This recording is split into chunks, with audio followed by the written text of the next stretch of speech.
दिल्ली के अंदर हुआ हादसा किस वजह से हुआ? इसी गलत प्रथा पर अमल करने की वजह से हुआ। अभी आप लोगों ने वो न्यूज, वो खबर देखा होगा कि एक समाज, एक बेटी स्कूटी पर बैठकर घर जा रही थी रात को तकरीबन 1-1:30 बजे। व्हाट इज नीड, क्या जरूरत थी रात को 1:30 बजे घर से बाहर निकलकर? सिर्फ यही हैप्पी न्यू ईयर है कि बर्थडे पे गए थे जनाब, किसी दोस्त का बर्थडे था। रात को 1:30 बजे बर्थडे मनाया जाता है। अगर आपको कोई महफिल सजाना था या कोई प्रोग्राम करना था तो दिन में करते, और रात को 1:30 बजे 2 बजे रात को लड़कियों को बुलाकर, अपने यार और फ्रेंड को बुलाकर बिना किसी महरम के साथ के बच्चियों को भेज दिया जाता है फंक्शन हॉल में। वो बच्ची वहां से निकलती, कोई बलेनो वाला शराब पीकर नशे में धुत होकर उस बच्ची को टक्कर मारता, उसकी गाड़ी कहीं और गिर जाती है और फिर उस बच्ची का हाथ या पैर शायद गाड़ी के किसी अंदर किसी बॉडी में फंस जाता है। बच्ची की बॉडी गाड़ी के किसी पार्ट में फंसकर तकरीबन 20 किलोमीटर दूर तक उस बच्ची की लाश को घसीटा जाता है।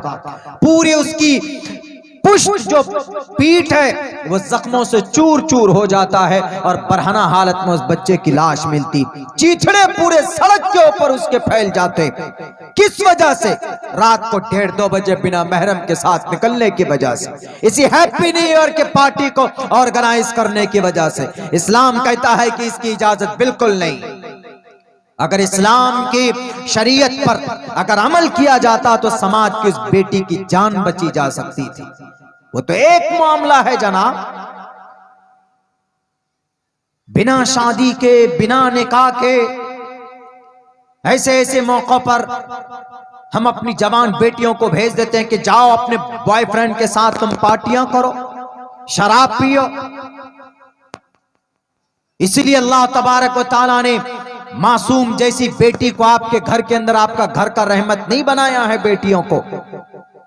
अब बेटियां कान खोल कर सुन ले, अल्लाह ने उनका एक मकाम और एक इज्जत रखी।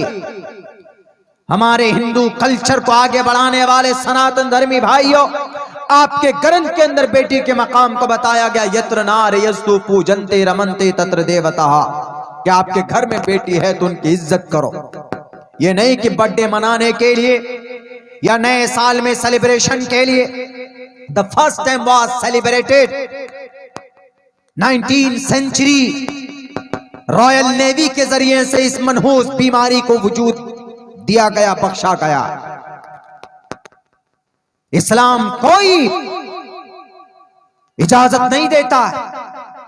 समाज के अंदर में बेटी है, जवान बेटी है, अकेले उसको स्कूटी दे देते हैं और वो बेटी जाकर 1:30-2 बजे निकलती है पार्टी करके। वो बताइए 2 बजे रात में कैपिटल ऑफ इंडिया,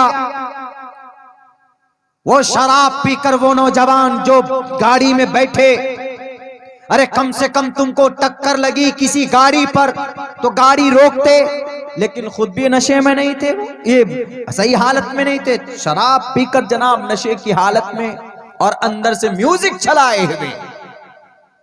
इसीलिए अल्लाह के नबी ने फरमाया, वला तशरिबिल खमर फइन्नहा मिफ्ताहु कुल्ली शर। ए नौजवानों, अपनी जवानी की ताकत को शराब के नशे में बर्बाद मत करो। तमाम बुराइयों की जड़ शराब में। अगर नॉर्मल होते तो गाड़ी में एक पत्थर भी लगता है ना, मैं भी ड्राइवर हूं, मैं जानता हूं इस बात को।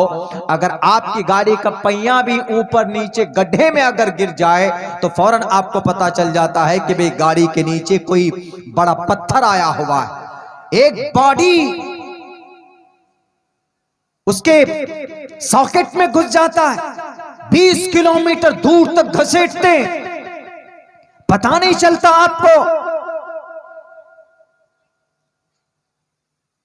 मेरे भाई, ये मेरे नौजवानों, मेरे मुसलमानों, चूंकि बहुत सारे ऐसे वारदात इन 3-4 दिनों के अंदर सुनने को, देखने को मिला है, यही वजह है कि मैंने इसकी तारीखी हकाइक के ऊपर कुछ रोशनी डालने की कोशिश की। इसीलिए इन दिनों में याद रखो नौजवानों, हिसाब करो उस दिन रात को कि हमने सन 2022 के पूरे एक साल में 22 का साल गुजरा तो हमने कौन सा अच्छा काम किया, हमने नमाजें कितनी पढ़ी है, हमने कितनों की चुगलखोरी की है, हम कितने झूठ बोले हैं, हमने अल्लाह की रजा के लिए हमने इस धरती पर क्या क्या किया है।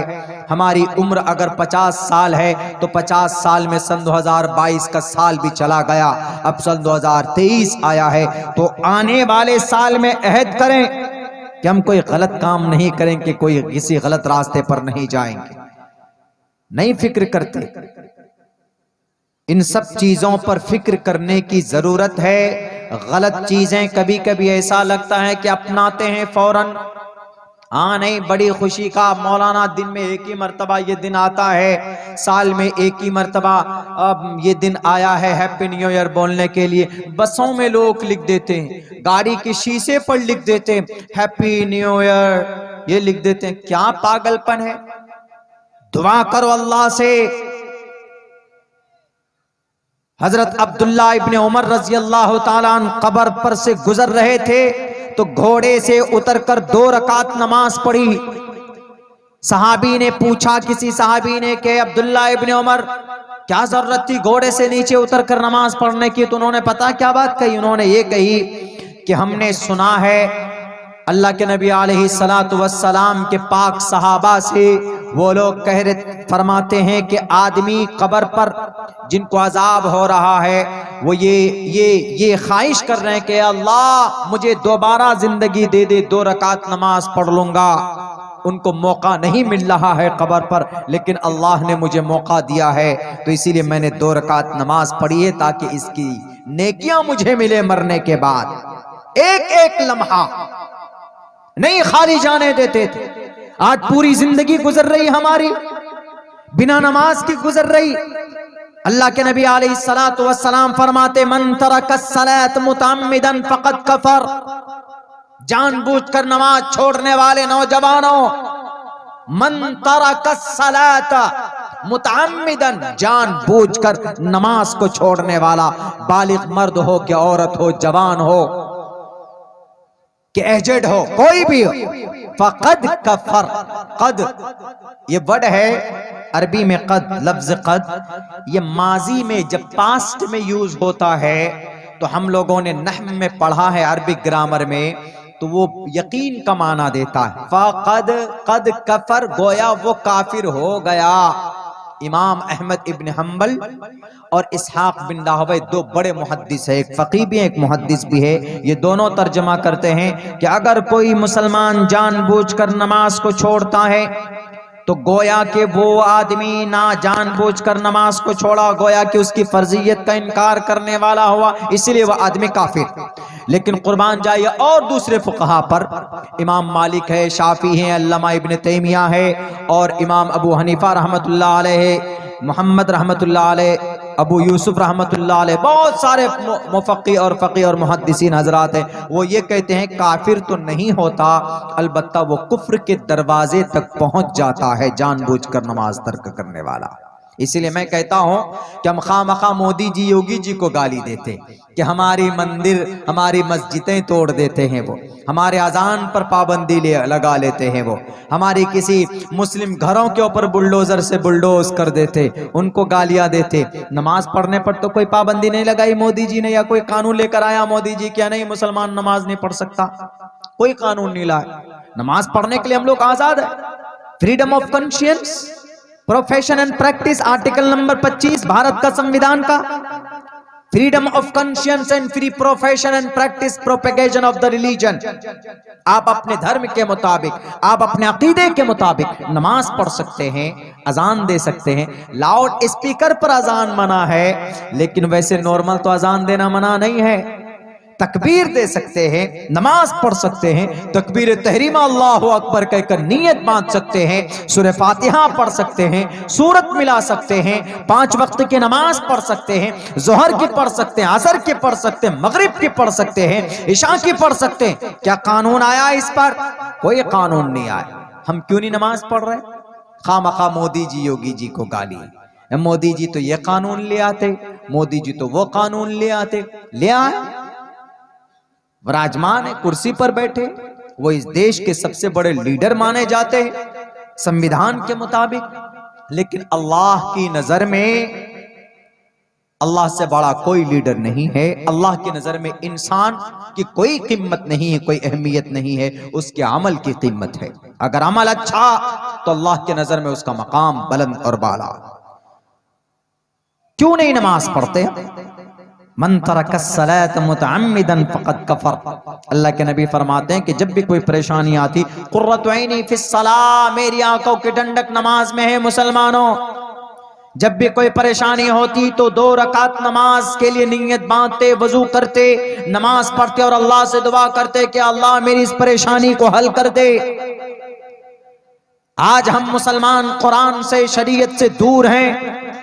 इस वजह से हम पर ये जालिम बादशाह मुसल्लत किए गए। और सुन लीजिए, लाख कोशिश किया जाए इस्लाम को बदनाम करने की, लाखों करोड़ों रुपए खर्च किए जाए यूरोप तहजीब और कल्चर को इस्लाम के ऊपर थोपने की, लेकिन कभी भी इस्लाम वो सच्चाई है, इस्लाम वो मजहब, वो दीन है जो कभी भी किसी के मिटाने से मिटा नहीं है, बल्कि और आन बान शान के साथ दंदनाता हुआ पूरी तरीके पर अल्लाह तबारक व तआला ने इसको फैलाया है। वक्ती तौर पर उसके ऊपर जनाब कुछ बादल आते जरूर, लेकिन to the day of judgement, कयामत तक इस्लाम मगलूब हो जाए, इस्लाम खत्म हो जाए, हो नहीं सकता। आपको पता होगा कि लोग तरह तरह मुद्दा बना लेते